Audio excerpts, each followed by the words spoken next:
So today we have Dr. Jennifer Mirembe speaking to us. Dr. Mirembe is an activist for equity and resilience for women in architecture throughout the continent. She runs the social media campaign, African Women Architects Revival. She's an architect and town planner, director at Human Settlements Planning Unit at the National Department of Human Settlements, also a senior research associate at the University of Johannesburg.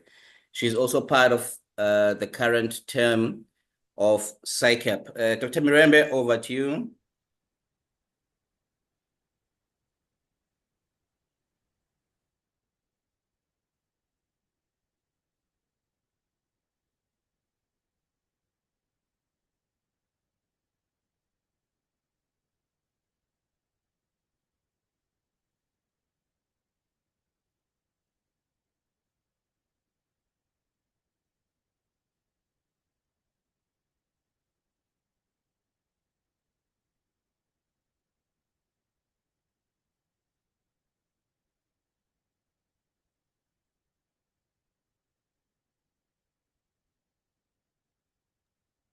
No volume this side. Can you hear anything, Kara? No, there's no volume on my side either. Jennifer, can you hear us?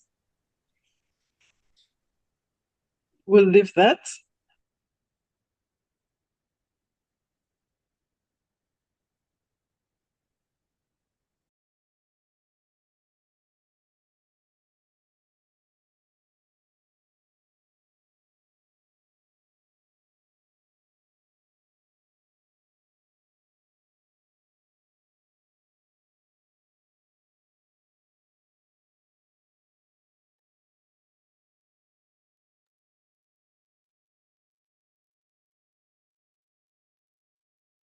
Good morning, colleagues. It's an honor to present to you this morning. And for purposes of this morning, I'll call myself Gen I, which is basically exactly Gen I, right? So I started my journey in 1996, the whole journey of architecture, and I'm going to present to you in three decades. The first one is Jennifer, we just still stuck on that video image, not on your PowerPoint still. okay.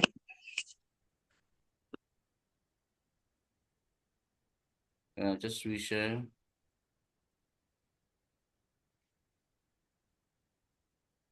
Can you see the PowerPoint now? Not yet. Okay, just hold on.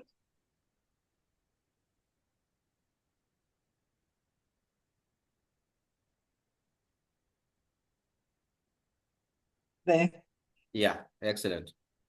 Okay. Okay. I'll be presenting this journey in 3 decades. Like the flyer said, that this journey from when I started my first year to where I am, it's almost 3 decades. So when Pres Skura asked me to do this presentation, I decided to just present it in 3 decades exactly. So where we are now, we are in 2025 and we're talking AI. So that is Gen AI. My journey starts then in 1996 to 2006 around. I've just divided it in 2 decades, where that, and then I was one of the fortunate people who went straight from bachelor's to master's. So I did my BA and then I went straight into my master's in city planning and urban design. I was one of those fortunate ones. So during that time, obviously, it's a journey of discovery from when you're so young at that time. You're about 18, and I did almost 8 years in a row. So I did the 5 years, 6 years, and then I went straight into the masters. So it was as if it was a journey of discovery from discovering this thing. Who am I and where am I going? Is this even where I want to be? So it's that moment where all of us have felt like, am I chained or am I not chained? So when we finished that for full years, then somehow I became a journalist, an architecture journalist, and I was writing in the press a lot about women in architecture. So I did a lot of writing. By then I was in Cape Town. I wrote extensively in the press about the, the plight of women in architecture, but also just reflecting on my studio in urban design and where that happened. If you've been to UCT, I'm sure you've done this portfolio. So we all do that one at UCT. So when school asked me to do that, it was interesting to pull out my master's portfolio and just try and share that. Just to give you confidence that I've been through your journey as well, from the BAC to the MCPUD. So we go through that whole journey where we literally split Cape Town and we go through the opportunities, strength, right from architecture to urban design. So we go through the manual paper and ink and we do our portfolios like that. Then I complete my PhD. Obviously, what a doctorate does to you is that it gives you a voice and it gives you an unmatched sense of confidence, right? So once I finished my doctorate, of course, I started writing about theories just to be that doctor, you know. But I went on writing. I wrote extensively in the whole human settlement sector, arguing for architecture, urban design, and the importance of those two fields in the state. So I continued writing about that in every journal that came out in the public service. I was there making all that noise. Hey, human settlement, architecture, urban planning, and so on. In the meantime, the seed within me in terms of technology was also growing, but then COVID hit. When COVID hit, again, I hit the road again. I went and held webinars in several parts of the continent. We were in Kampala. We did that with the architects. Should we go for that walk with a lighter bag, same as yesterday? Because tomorrow. Please assist with the muting, Karen. Sorry about that. I've muted them. You can go ahead, Jen. It was a good interlude, Casper. Thank you so much. Okay, so when COVID hit, I did my thing. We went on a full run. You can see Philippa there. We went on a full run in African continents with all the architects in the continent. So we were in Kampala, we were in Lagos, Nigeria, we were in basically, it was a whole drive. Every nation, every city, architecture, we are reclaiming the city for us.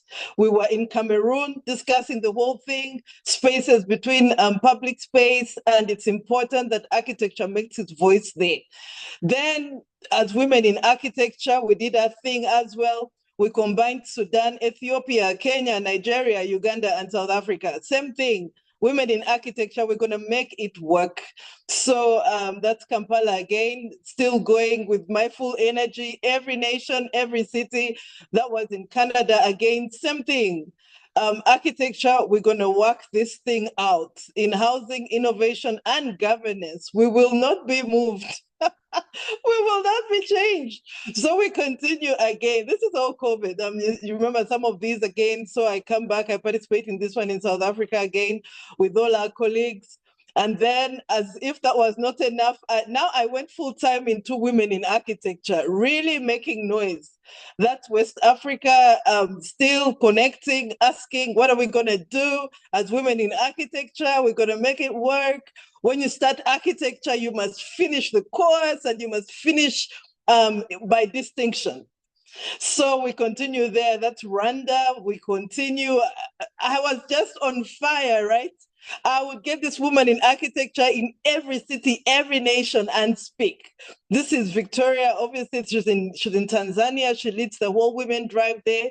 She's an architect, but she has a whole training. We went Rural Women's Day again, architecture for rural women, make it work. This was the East African president at that time. Still, same thing, Kenya, what are you doing about women in architecture? Every nation, every city. Back to Pretoria, Prof there again, what are you doing in academia about women in architecture? We will not change and we will not fall out of the system.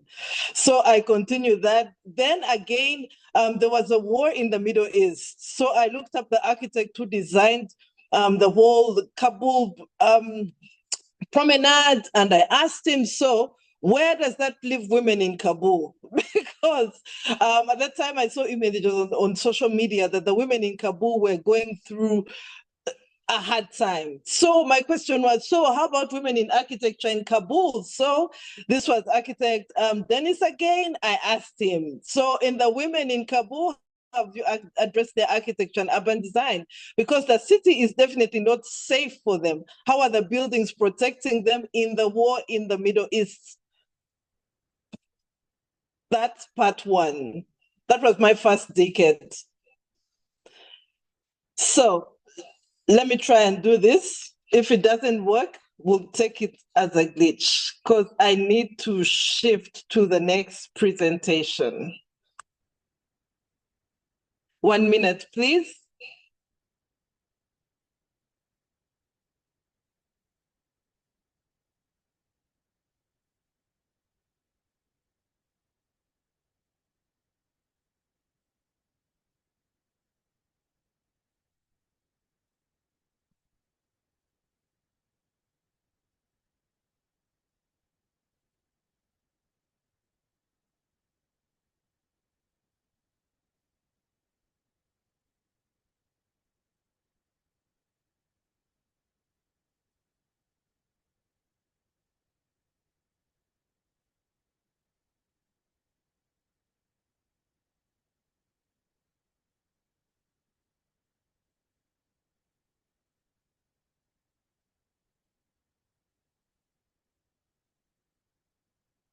Okay, Skura, confirm for me if you can see that.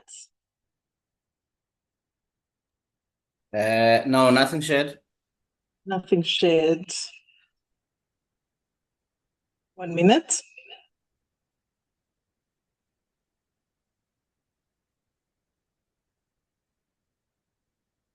Okay, sorry about that.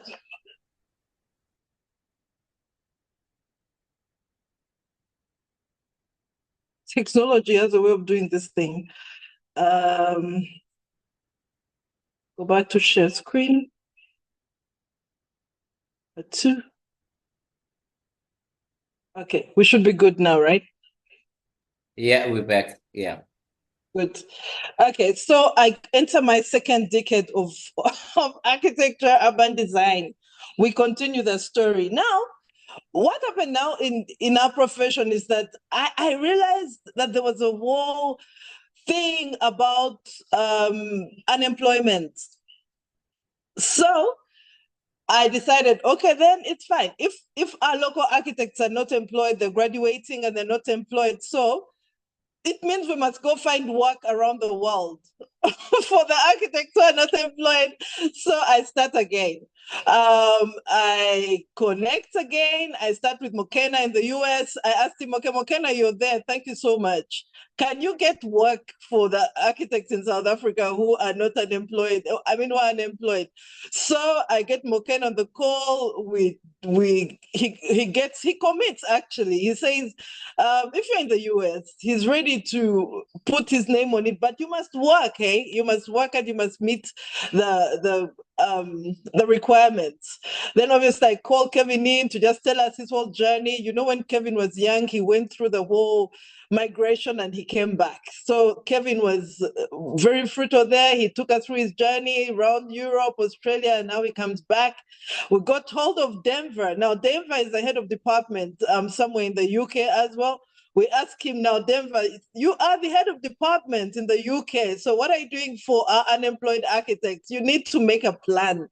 So obviously Denver gives us the process of going into the UK and what happens and what are the rules and the regs. So we also get hold of the Finland embassy in South Africa. We ask them, okay, it's fine, you've got a consulate in South Africa, but that's not enough. You need to make room for the architects, the unemployed architects. So we also go to Finland there online. We come back, then we host the ambassador of Cyprus. At that time, I was thinking that maybe we should have all the ambassadors tell us what they're doing. I mean, if you're the ambassador of this country in South Africa, then we should take advantage of your office. So this was the ambassador of Cyprus. So we also got him to the breakfast and we asked him all those questions. So what are you doing for the architectural profession? Because if you're here and you have an office, it means as architects, we should be able to also go to Cyprus and work there. And you need to make it easy for us. So we also get him to commit that he should be able to write a letter of recommendation for any architect who wants to go practice in Cyprus. We want his office to be able to say, yes, this is an architect in South Africa, and, I vouch for them. So we did that in Cyprus. We come back. We then combined the countries. By then, the year was coming to an end, so we had to go quickly as GIFA. So we combined Sudan, Kenya, DRC, and Kenya again. We did not stop there. Now we realized DRC is so big. Wow, what are we going to do? Currently now in DRC, there's Lumumbashi, and then there's Kinshasa. So we realized now, previously we talked about DRC as if it was one country like South Africa. So we went back to DRC and we picked different architects there. So Jeff allowed to come on the call. So we talked to Jeff. We'd also talked to someone in South Africa who's from DRC. So we picked up Eric. And then Nora, the president of the the Congolese Women Architecture also was there. So same thing with our mission, we tell them to commit that our architects from South Africa can go work in Congo. Lucky for us, they said in the DRC, they don't like the local architects there. So if you're from South Africa, you're in. All you need to do is make sure you've got friends in the DRC. That means that you make friends with the architects in the DRC, and for them, what they do that side, when they present their portfolio, they say, no, man, we've got architect Skura from, guess what? KZN, wow. So they get the project easier. I mean, that was the most one that blew my mind. Okay, so now let's go to the gist of this. Artificial intelligence. You see, artificial intelligence became very, very huge, especially from 2023 onwards. Because I just love technology, indeed, I dived into it like that. So if you're on the call and you're not yet into AI, this part is for you. But if you're on the call and you're already in AI, let's share notes. So on this slide, I'm asking, so I wanted to share with you something. Sometimes I meet some of us in the field, and when I say that I'm a specialist in AI, I'm asked, does AI is it even there in South Africa? Is it there even in our practice? So, ladies and gentlemen, colleagues, let's debate this and put it to rest. We are dealing with two things in 2025. We're dealing with the human mind and we're dealing with the machine mind. So the machine mind is generally called artificial intelligence, which means that as I'm speaking to you, I'm using my human mind. But the videos that didn't play, I wanted to show you that that is machine mind, machine intelligence, artificial intelligence. So why is it even important? Why should we care? It's because it has speed, accuracy, and data processing faster than us. I'm going to show you a few slides to just show you what I've managed to do since I switched to using the machine to help me design. Then it's pattern recognition and calculations. You can't match that as a human. Now, where humans come in strongly is that obviously humans will lead in creativity and emotional intelligence. But then what happens to memory again and learning capacity? You can't beat that with a machine.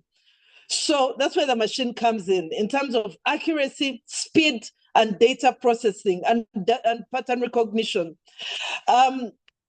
So this is my experience, is that there are so many, let me call them machine learning, because AI is also used so generically. So there are so many. For me, especially, I focus on Mid-Journey, Runway, go to GPT, but the paid version. So, so there are so many. And as your practice, I don't know where you are and which one you're using. But for me, I am focusing on the ones that help me go through stage 1 to stage 4 of the design process. That is the whole conceptualization and so on. So in your practice, you might be at Python, all that, BIM, and that's good. But the purpose of today is just to show us that what happens at the bottom right. Now, what happens in machine learning or machine intelligence or artificial intelligence? There are two things. There's what we call a search problem. Now, a search problem is like your project. Say I come to you, President Skura, allow me to use you. You're the one I know personally. I come to you and say, President Skura, you know what? I need to design Menlin more. So what happens is that now the search problem is the design and the implementation of the building of Menlin Mall. That is the search problem. So we have a gap between the client brief and the end goal. The end goal is to have a complete Menlin building. So between the client brief and the end goal, within this search problem, there are a billion trillion opportunities. So what happens? Between the client brief and the end goal, those million opportunities are there. But what artificial intelligence does, what the machine does, if you use your machine to help you go through this first part between meeting the client and the end goal, when you have a search problem is your project, is that what the machine does or artificial intelligence does is that it picks up the most structured and efficient route for you, and it gives you over 1 million opportunities. So you limit yourself. It is you to say, you know what, just give me 10, or just give me 20, or just give me 30. I'm going to show you how I said, give me 100. Right? Because I had to convince, let me call it the public service, that it's important for us to actually consider artificial intelligence when we're talking about some of our policies. We need to move from text to what does it look like? Because once we understand what it looks like, then we can make an impact in the country. So you can see that now here, so this is what artificial intelligence does for you. It moves you from that, what we call noise in artificial intelligence, and then it moves you to that, a clear line that is structured, that has a clear path, and which is most efficient, structured, organized, and cost-effective. You can actually map out the most cost-effective routes, and I'm talking about in less than a day. If you're really committed, we're actually talking an hour. So if you decide, no, man, I will not use artificial intelligence, forget it. This is what happens. Between the client brief and the end goal, you have so many options, but the human mind works like this. You move from up to down, from sketch to sketch, moving. Come on, colleagues in the office, let's brainstorm this. So you move and move and move. While with artificial intelligence, you would have gone much faster. So I don't know where your practice is now, but you see in this graph that between, I said, remember, search problem is your project, right? We have the brief and then we have the end goal. End goal is when your project is nice and complete and the client or the family has moved in what you've designed. So between the client brief, for me, I focus here. I start from the client, between the client brief, and I stop right here. That is your whole mid-journey runway, GPT, if I'm really stuck, and Python. So I stop there. But I'm aware that a lot of you are right up there in Revit and so on. So why I felt today was important is to really show you what we are missing when we don't actually jump into artificial intelligence here from the brief to about stage 4. It's actually very critical that we jump into artificial intelligence there. But if you're not yet convinced, I'll show you. This is one a project that actually Christmas break, I was approached by, let's call them a client for purposes of public sector, private sector, and I'm talking to practitioners who said, you know what, I just had a son, and I want you to give me a big poster of a hospital my son will have. Now, the boy is now 0 years old. It means he'll be about 20. So if we estimate we're now in 2025, so this is a 2070 hospital. So obviously, I go back quickly to my AI and I start exploring it very fast because this was a very urgent thing to do. So I brainstorm with him. At that point, it's like just a hospital, you know. But I tell him, okay, you know what? Tomorrow, let's discuss what type of hospital you want. What should it look like? What should be inside? What are the different options? So obviously, I'd gone back to my different AI platforms and generated over 50 images of what this hospital can actually look like. Remember, now we're talking about a building that will actually be built around 2070. So because I had the platform, I'm very good at machine learning and the whole platform of artificial intelligence. The next day, I was able to meet him and say, hey, by the way, you can have a lobby. The lobby can be net zero or net positive. Apart from that, you can actually have all these surgical wings, not anything you know in the hospitals you've seen. Then on top of the surgical wings, you can have the whole imaging and diagnostics in that hospital. Then your wards can actually be different, not like what you see in our hospitals now. You can have very different wards, research and training labs in that. Then you can have different cafeterias, some for specialists alone, some for the public. Then you can also have places where the ICU, then you can see that some of the patients who are critical can also be separated. You can have different areas where you do diagnostics with the latest equipment. Then you can have emergency services. Then you can make sure that your building actually is net zero, meaning there's there's more oxygen. This is a hospital. And then you can also go the route where you have the whole solar system come in. So you see, that was within a day. Then I obviously, like Press Kura said, I'm also part of the public service. So I went back to the public service. Since I don't know who's on the call, you might be the FBI, I've blocked the numbers. So you can just see. But believe me, between the black, there are numbers there. So where we are now discussing, or we're now completing the discussion of South Africa 2030. If you know the government system, we work in medium-term cycles. We work on 5-term cycles. So what we have done now is that we've completed the whole 2019 to 2024. Now we are now in this one, 2024, 25 to 2030.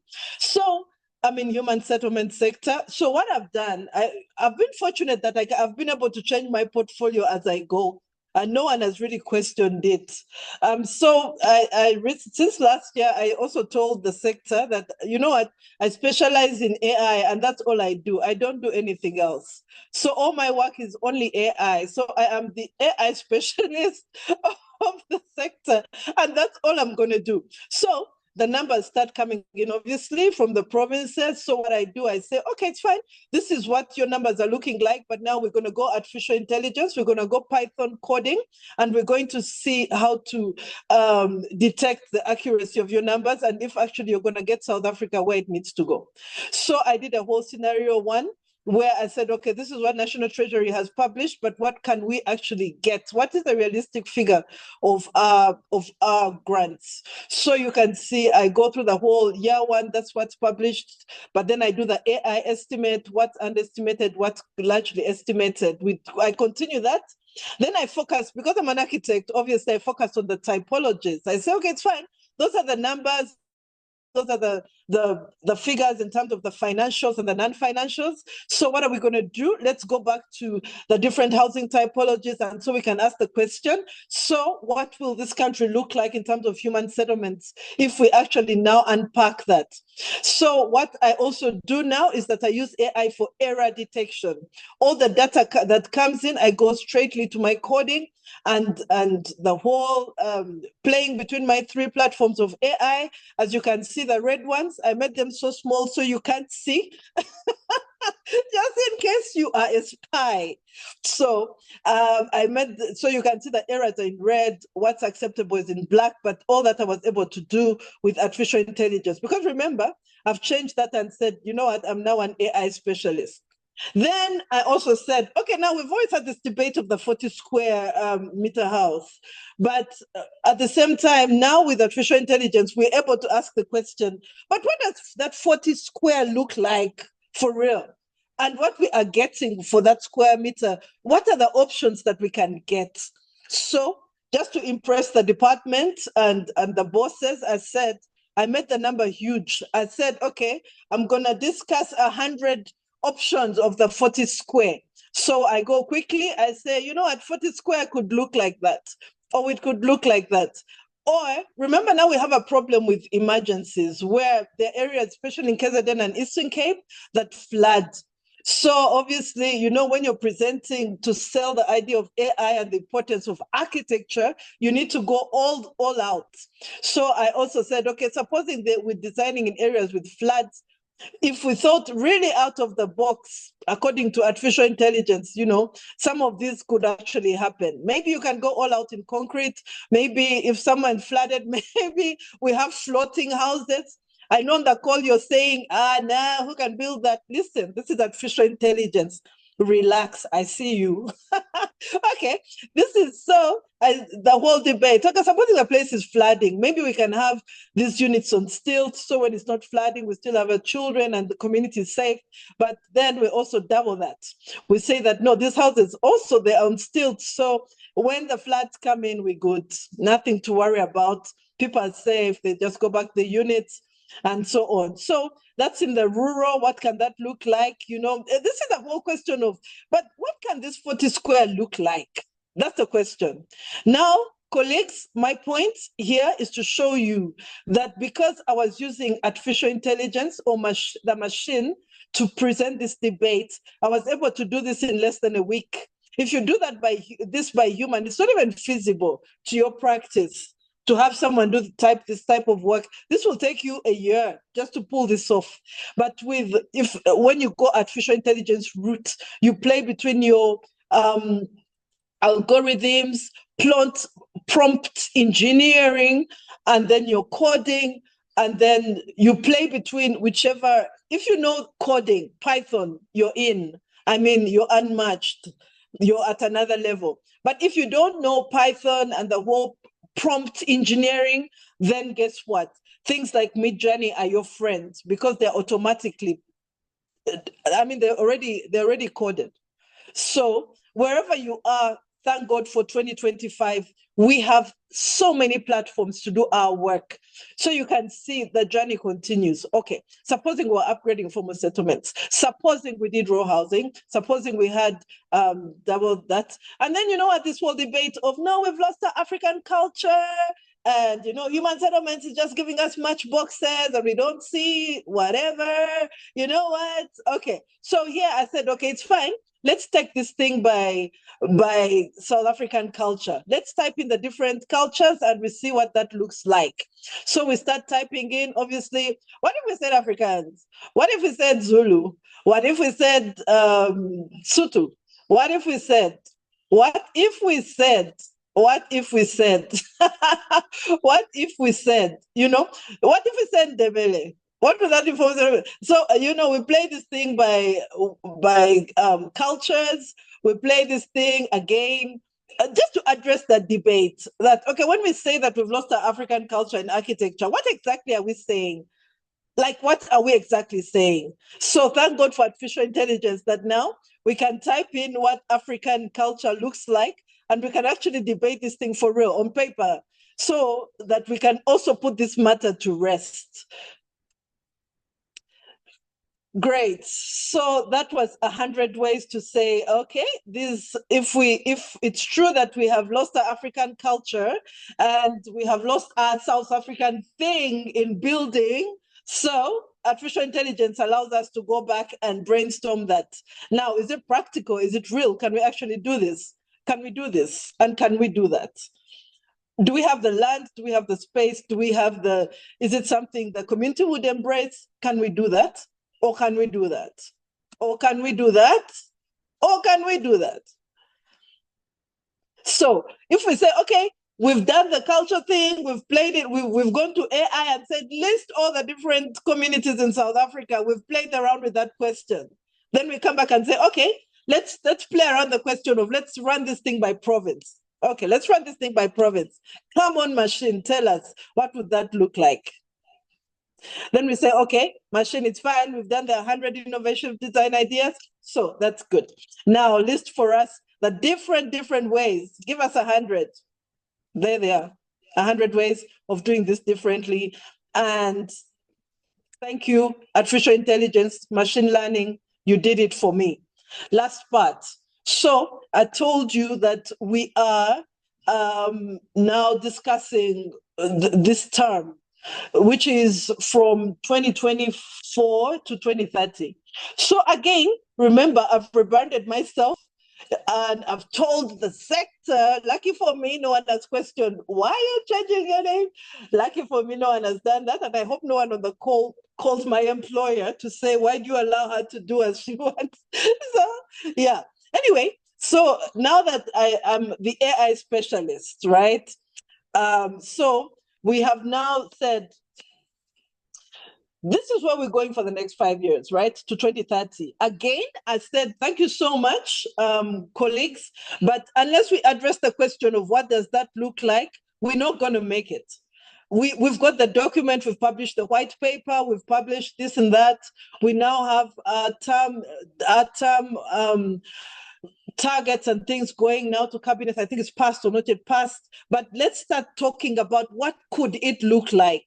So again, we go back. Lucky for me, no one knows how to do this. So I'm still in the market. I'm the only girl in the ring. So yeah, so now we go back here. I say, okay, so but what does this look like? Colleagues, I know you're asking, will we even build that?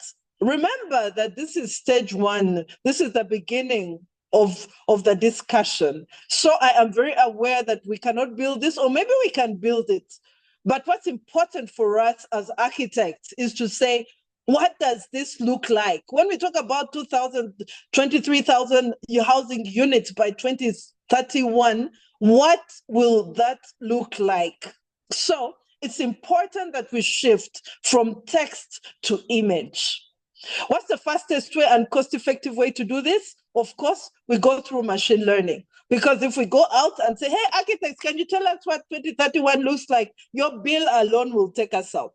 So we start the debate. What could that look like? Like, what could that look like for real? What does that look like? If we're talking about a housing typology, single story, double story, what could that look like? So now we are busy with the debate. What could that look like? When you talk about the 40 square in 2025, what could that look like? Like, what could that look like? Yeah. So we're debating. Obviously, I'm aware. I know on the call you're writing your notes like, nah, forget it, Jenny, you're a dreamer. Listen, we have to face this thing. We need to put the thing behind us where we say, oh, yeah, South Africa 2050, here is the NDP. No. We need to say, what does that look like? Let's create a video. Let's put this thing in video. Like, this is the NDP. Let's put it in video. Let's put it on image. Let's put it there and say, okay, South Africa, NDP, this is the document and this is the video. Now, with artificial intelligence, we are able to do that. So here we're just debating, what does that look like? What should it look like? And what does that look like? We can code this, we can Python this, we can AI this, we can GPT it. But the question is, what does it look like? We need to go into that space. We need to say, when we're talking about this is where we're thinking South Africa will be in 2100, we need to create the video and the link and say, this is what we look like. Now, when we say we are looking at 314,000 service sites, we need to say, okay, that is on paper, but in video and in image, what does that look like? What does that look like? So I'm so happy to be alive today in 2025, because now whatever document we talk about, we can now say, what does that look like? Now, this is not just for me. This is for you as well in your practice. When you sit with a client and the client is saying, I want this, I want that, the next question is, yeah, but what does that look like? Now with artificial intelligence, you can actually do this in an hour. You can say, thank you so much, ma'am, sir, have a cup of coffee, and we'll tell you what the options you are talking about could look like. In the past, you had to say, oh, ma'am, come back next week, or we'll talk to you, or no, let's discuss the contract, without actually telling the client, what you're telling me now, what does that look like? Now with artificial intelligence, you can actually ask the client, let me record your voice about what you're saying. You record the voice, you actually voice to text, you put it through AI, it creates for you over 1 billion images of what the client was actually talking about. So this is the debate. When we put things on paper, when we say we're densifying Joburg, yes, but what does that look like? What are you saying when you say let's densify Joburg? Or when we say, oh no, we as architects, we are so concerned, our cities are sprawling, and we gotta address this, we gotta fight this, we're so educated and we know what we're doing. Listen, we hear you, but what are you saying? What does that look like, right? Take us there. What does that look like? When you say we need to densify Itiquini Metro or Joburg or Pretoria or Cape Town, what are you saying? So now with AI, we are able to say, you know what? When I talk about densifying the city of Cape Town, this is what I'm saying, and this is what it looks like. See, question. When we talk about social housing and inner city housing and densifying, what are we saying? What does that look like in real life? When we do the flyer, what does that look like?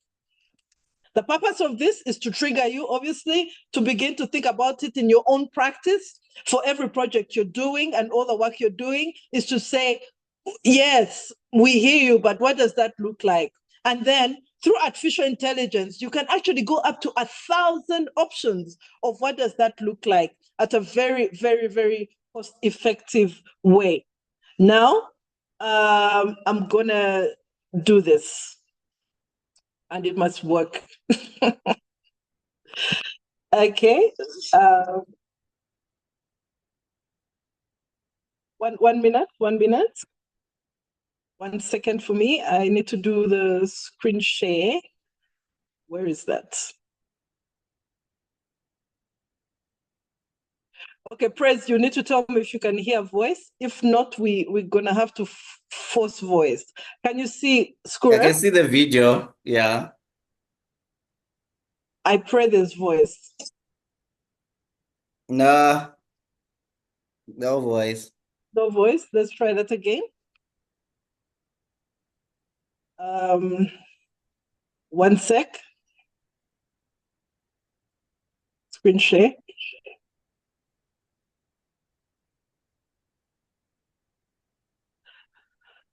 Okay, 1 sec. Okay, but can you see Skura? Yeah, I can see the video, yes. Okay, let's try that. If it doesn't work, I'll say what I was saying.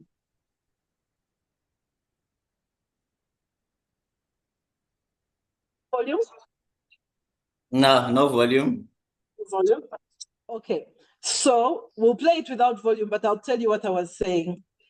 Because I know what yeah, I'll tell you what I was saying, because I know what I was saying.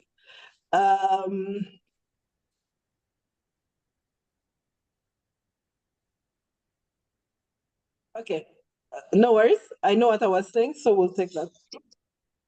What I was saying was that even at some point, thank you for having me as your guest this morning, and it's been a privilege. And I also thank the KZN community for having me and this opportunity. But what am I leaving you with? There are 4 things that I'm leaving you with. Between the client's brief and the end goal of the project, there is a space. And there are so many opportunities, and we need to explore those opportunities in that space. So AI is not here to take the jobs of architects. AI is here for us to explore the creativity that we can hit as architects.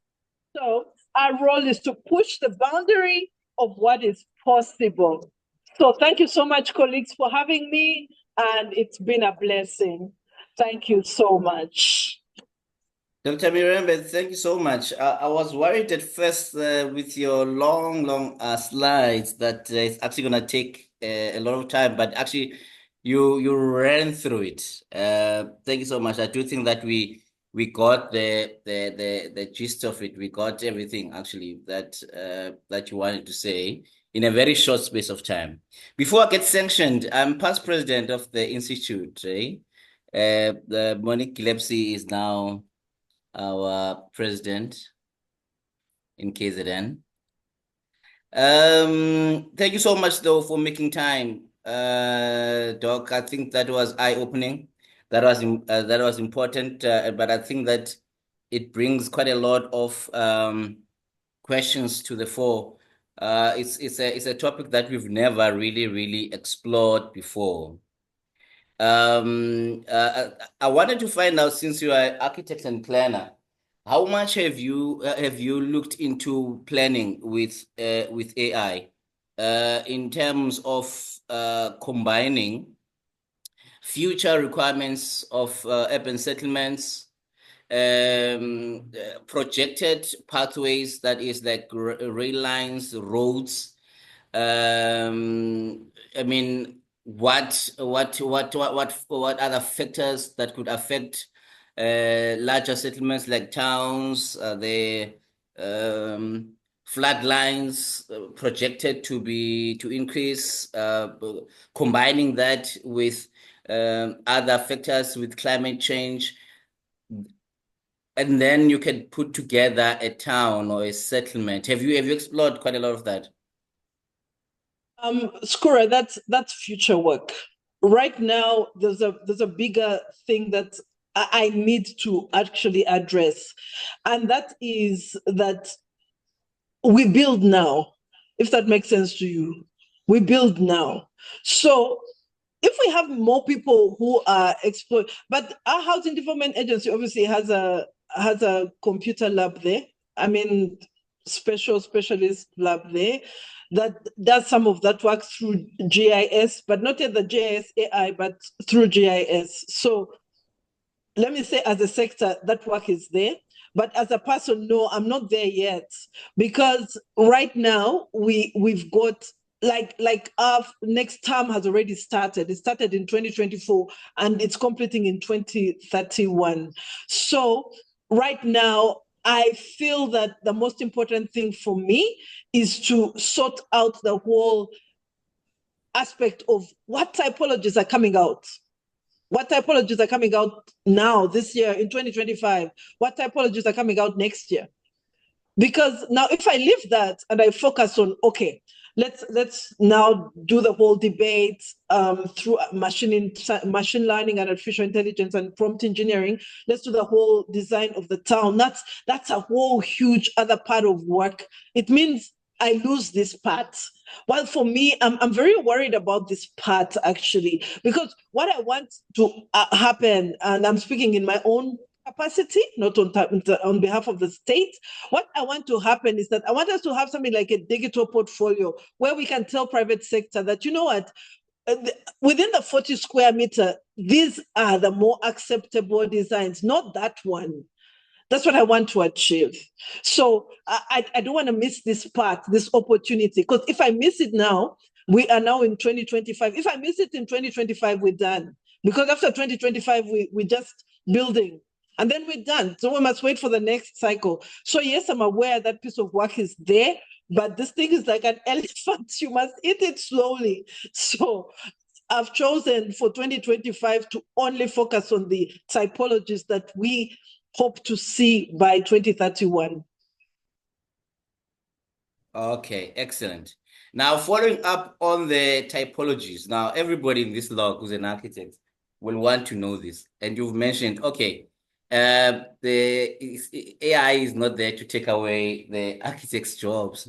No. But in the past, you've always had situation where especially government departments said, okay, look, we've provided you this much typology, so you can't come to us with full fees. Now you are also a SAIA. So the question of the sustainability of the profession right? Versus AI is very, very important. When you spoke about emotional intelligence of humans being higher than that of machines is very important. But architects would like to know how sustainable our profession is in the future. The World Economic Forum listed 15 professions that are dying and 15 professions that are coming up. Of the top 10 that are dying, it's clerks, it's people in the post office. We know what's happening with our post office here in South Africa. Of the top 10 that are coming up, all of them have to do with technology, except for delivery trucks. Obviously, we are not into drones yet that much. Where do you estimate architecture to be now that we have AI?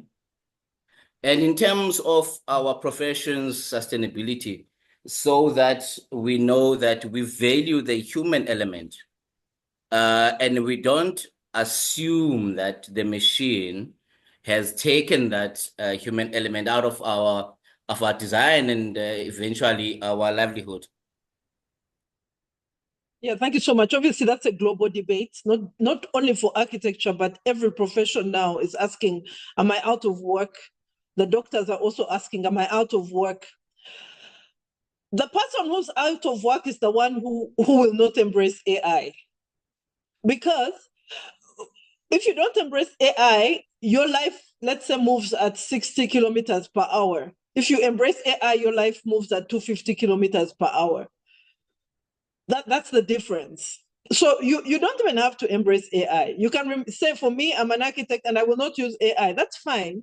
But if I can just take you through my life as someone who uses AI literally, you see, when you start work, for instance, there's a whole emails to respond to. I don't write emails anymore. I just write 2 words. I say, write to Skura, indicate I'll be there at 7. Everything else, the machine sorts out. Dear past President Skura, good morning. I hope you had a great day. This is Jenny, and this is to confirm that I will be there at 7. Should I be late, I will also let you know. Please have a great day, and I hope to see you soon. All that is written by the machine. I only put in 2 words. I put in Skura and I put in 7 o'clock. That's all I do. So if you don't use AI, basically you have spent 5 minutes of your life writing to past Pres Skura. You have to think about how you compose the email, and then you have to write it. I'm past that. I only say KZN AI, I'll be there at 7:30. That's it. Everything else is done by artificial intelligence. Now, when now we get all the data from around the country about what's going to be implemented this year, I'm not on Excel. I'm not doing AutoSum pivot tables. I'm not doing that.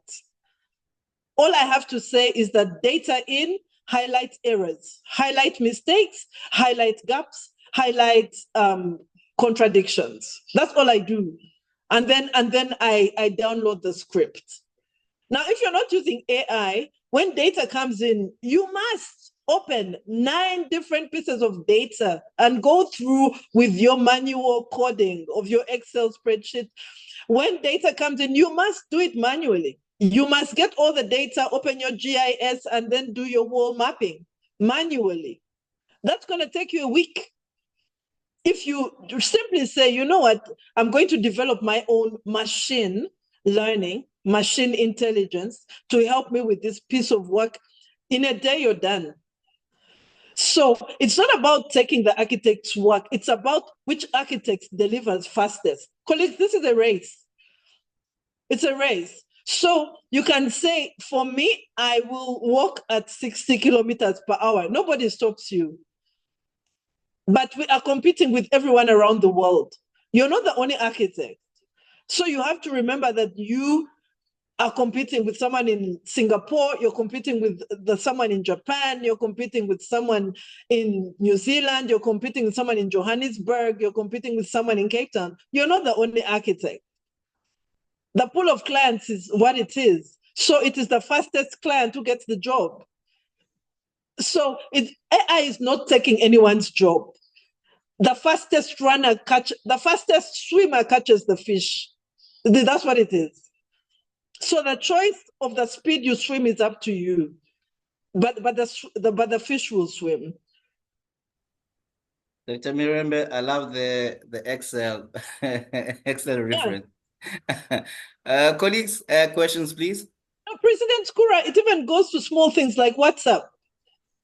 Actually, very few of my WhatsApp are written by me. Very few. All I have to say is I just type voice and say, tell Skura I'm in. Everything else is AI written. That's good. Very eye-opening.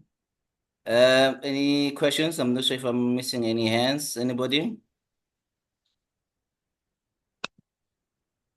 First, there are no questions, so No, there will be. so let's go to work. Let's go to work. Parishka? Good morning, everyone. Thank you, Dr. Mirembe, for your presentation. My question was about what are your thoughts on mitigating AI bias in visual generations, and what strategies do you use when prompt engineering to combat that? Yes, obviously, AI bias is real. How I've done that is that it's in my programming that I manage bias. Sorry about that. It's in my coding that I manage bias. Remember that a machine works according to the data you give it. A machine works according to the data you give it. So, for instance, I could give it data, and also it depends on your end goal. Okay, in machine learning, we call that end goal. It depends on your end goal. It depends on what do you want to say? Okay, allow me to be controversial. I might decide that, you know what, I had a webinar this morning, and I want to say that Black architects didn't attend. Like, I want to say that. So I go into my machine, obviously, I load the data from SAIA and everywhere that's saying there are very few Black architects. I also load all the data across the world that says there are more Black architects, there are more white architects than Black architects. Then I load all the data from many statistics organizations that shows Black architects don't have access to computing. And then I say my end goal is to conclude that on the call this morning, there were no Black architects. And the machine will actually conclude that based on the data I gave it. In AI, we call it a knowledge base. So to manage the bias, there's also what we call AI ethics. AI ethics states that you will not use AI to damage the world, if I may put it in lay terms. Do not use AI to damage the world. So if I do something like that, I'm actually going against the AI ethics because I'm using AI to conclude my own thing. So I feed in the data that actually does that. And I present a real report and present it to you. And I go around the world and I say, hey, you know what? I had this webinar and there were no Black architects, imagine. But also, I could reverse. I could say that, you know what, I had a webinar and the chair and the past president was a Black architect. So it shows Black architects are leaders. Then again, I get data that supports that. So I load all the data from around the world that shows past presidents and presidents of architecture societies who are Black. Then it will conclude, of course, that Black architects are actually leaders. So to manage the bias, manage the data you feed it. What is funny about AI is that it goes back to your spirit as a human. If you want to destroy, you destroy. If you want to build, you build. So that's what's interesting about AI. But the AI ethics does not allow you to destroy. Excellent question. Thank you, Dr. Mirembe. Any other question? Any other comment? No questions, no comment. We saw it on the church past prayers. Do not run away. It's not as I'm running. It's not as I'm running. Yeah.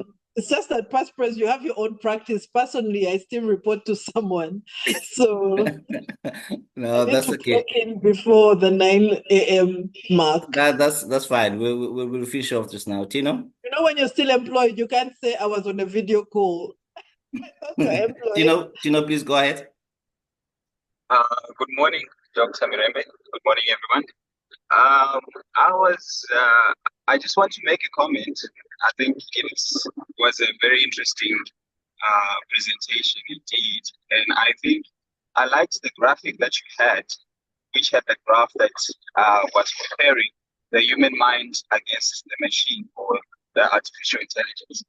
And I'd like to just comment on the fact that I think when you are pointing out the strengths of the AI or the machine, I think AI has an opportunity to actually augment a lot of our weaknesses as human beings. I think we are in the information age currently. You know, there's a lot of information, and it's kind of difficult for us to, to always synthesize that information or to go through it. And that's where a lot of time and a lot of resources go. And I think when I was looking at your graph, what was interesting was I could see that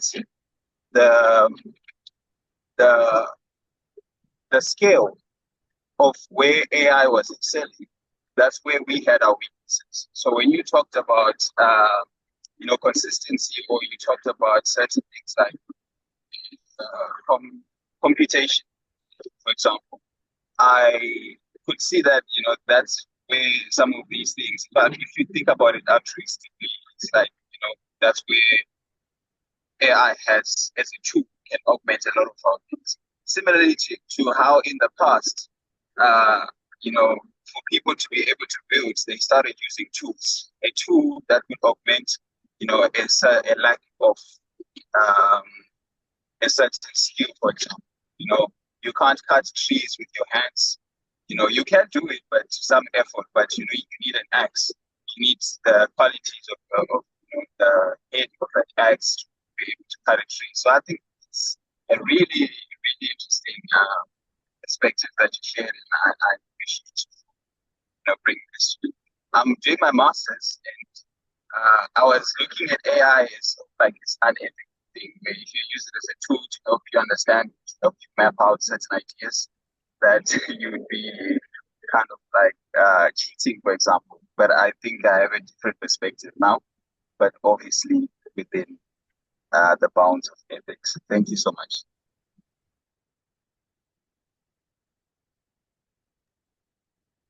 Thank you so much. Colleagues, let me just emphasize this part. As architects, we have a client pool. That's a fact. We have a client pool. Now, life since 2024 gives you an assistant. In the past, you had to do life on your own. Now, since 2024, you live life with an assistant. Now, that assistant is your robot.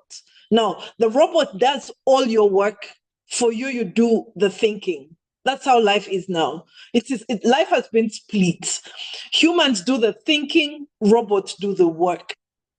So, any human who believes that they must still do the work is competing with humans whose work is done by robots. That it's as simple as that.